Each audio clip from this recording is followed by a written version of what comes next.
अब साबूदाना vada deep fry नहीं, सिर्फ 2 बूंद तेल में कुरकुरा स्वाद बिना ज़्यादा तेल के अप्पे पैन में बनाए सेहतमंद और टेस्टी वड़ा व्रत या स्नैक के लिए परफेक्ट। साबूदाना को अच्छे से 2-3 बार पानी से धोए जब तक पानी साफ ना हो जाए।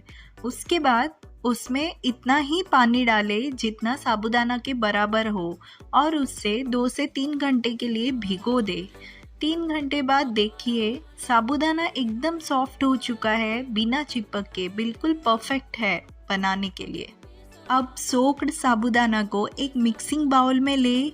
अब इसमें डालें 2 मीडियम साइज़ के उबले और मैश हुए आलू, थोड़ा सा चॉप्ड धनिया, रोस्टेड मूंगफली का पाउडर, हरी मिर्च और अदरक का पेस्ट, सेंधा नमक और थोड़ा सा जीरा।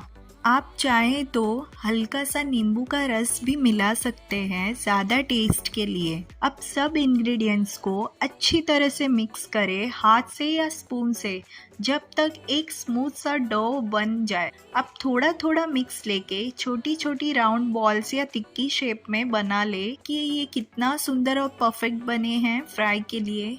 अब ले पनियारम पैन और हर कैविटी में सिर्फ 2-3 बूंद तेल डालें या फिर आप ऑयल ब्रश से ग्रीस कर सकते हैं।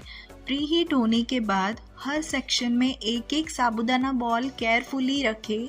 ढक्कन लगाकर 2 से 3 मिनट मीडियम फ्लेम पर सेके, फिर धीरे से पलट दे।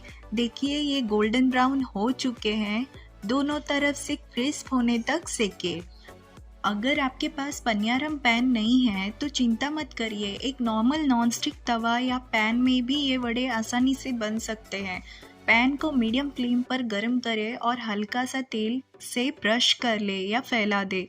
अब साबूदाना बॉल्स को हल्का सा दबाकर तिक्की शेप में बनाएं और पैन पर केयरफुली रख दे।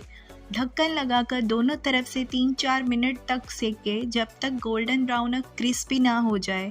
देखिए बिना डीप फ्राई करे भी ये वड़े कितने सुंदर और टेस्टी बने हैं। इसे व्रत में या इवनिंग स्नैक के रूप में एंजॉय करें ग्रीन चटनी के साथ। अगर रेसिपी पसंद आया हो तो एक लाइक ज़रूर करें, अपने दोस्तों के साथ शेयर करें और ऐसे ही हेल्दी रेसिपीज़ के लिए चैनल को सब्सक्राइब करना ना भूलें।